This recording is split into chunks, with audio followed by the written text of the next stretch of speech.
Pagājušo nedēļu Jelgavas amatu vidusskolas audzēkņu Artūra Kairovu un Gatu Felsbergu vārdi daudzināts gan televīzijas ziņu raidījumos, gan interneta portālu un laikrakstu slejās.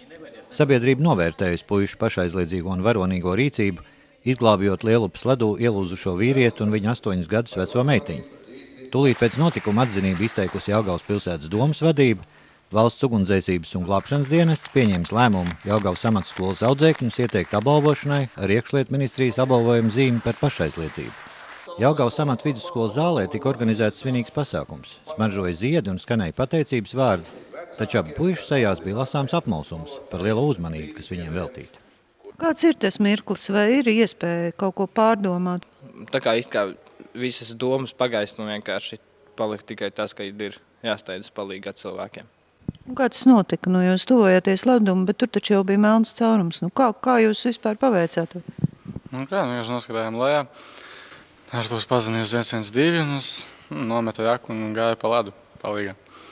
Uz leda ar aizlīdu, izvilku mētinīti, pēc tam padevu Artūram.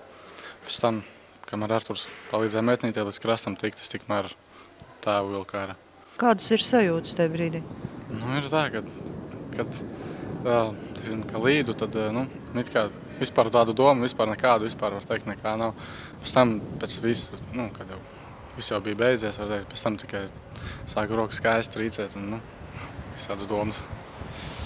Kā bija tiem, kurus jūs izglābāt, kā meitenīte? Meitenītē, viņa raudāja visu laiku.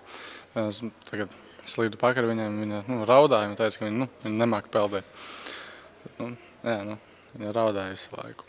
Kāds no jums jau ir kādreiz lūzis un teica, ka nemūžam nestaigās. Kurš no jums tas bija? Tu?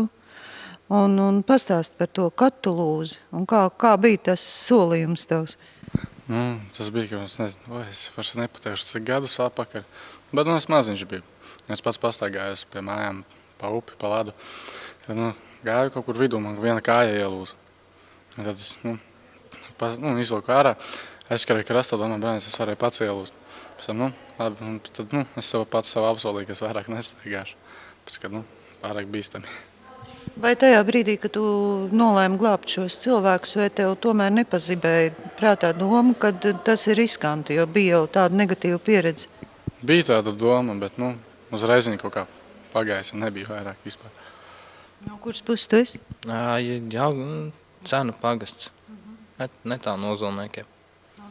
Es arī tur patās kaimiņos dzīvoju. Tātad jūs esat jau draugi no bērnības, ja? Būtībā no 1. klases draudzīja mums.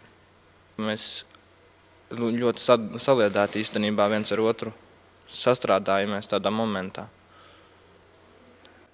Jelgavas pilsētas domas priekšsēdētāja vietnieks Vilis Ļevčenoks, kurš pasniedz pašvaldības atzinības rakstus abiem jauniešiem, bijis, kā mēdz teikt, notikuma degpunktā. Viņš tur ieradies neilgu brīdi pēc tam, kad cietušie izglābti. Es braucu īsi pirms 7 uz savu dzīves vietu. Helmaņa ielā es dzīvoju pār Lielupē. Un mani apdzina jau, es stāvējot Krustojuma akadēmijas ielā, mani apdzina jau ātrā palīdzība ar ieslēgtiem signāliem un policija. Un kaut kur aizbrauca, tiltu virzienā. Protams, es nevarēju pārkāpt noteikumus, pagaidīju savu zaļo gaismu un braucot pāri Lielupes tiltam, es redzēju, kad viss tā darbība gan ātrajiem, gan arī ugunsdzēsēji jau tur atradās, notiek ap tiltu. Tad es, protams, pieturēju Cukuru ielas galā un skrēju paskatīties, kas tad tur tagad ir noticis, jo varēju jau just, kad kaut kas laikam ir uz ledus, ja? Tad tikko tas arī bija noticis, kad šie puiši bija šos cilvēkus izglābuši un policisti nesa to meitenīti ārā uz šosejas un ielika savā mašīnā, lai būtu siltumā. Kaut gan šoreiz, pateicoties Gatu un Artūra pašaizliedzībai, pastaiga pa Lielupu beigusies bez cilvēku upuriem, dar padomāt, cik bīstami var kļūt atrašanās uz ūdenstilpu un ledus, īpaši pavasarī. Pašvaldības policijas rīcībā esošā informācija liecina, ka vislielākā riska grupa šajā ziņā, ja neskaita zemledus makšķerniekus, ir bērni un jaunieši. Šajā ziemā vidēji pašvaldības policijā ir saņemti 9-10 izsaukumi, kad ir konstatēts, ka nepilngadīgas personas pastaigājas pa ledu.